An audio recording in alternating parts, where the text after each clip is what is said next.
تعالى اوريكم شويه منظمات جبتها النهارده للمطبخ وللدواليب، هتفيدني جدا. المنظم دوت الصغير انا جبت منه حوالي 6، الواحد ب9 جنيه. وفي محلات تانية بتبيعه ب10.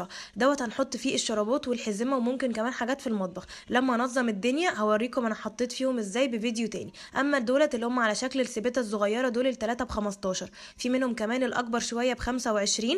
انا بحطهم في درج التلاجة، بحط كل نوع خضار فيه، او كمان مثلا الفاكهة، وكمان بستخدمه في اوضة الولاد. بحط فيهم اللعب او مثلا الطبق بتاعتهم. الشاليموهات دي في منها نوعين، نوع الكيس فيه 80 شاليمو ب20، وفي كيس تاني بحوالي ب12 على حسب خامة الشاليمو. اما المنظم الصغير فكان ب5 جنيه. وديت بقى تسبنسر الصابون كانت عاملة 15، انا حسيتها عملية بالنسبة لسعرها، وكمان معاها سفنجة بس السفنجة بتاعتها اي كلام.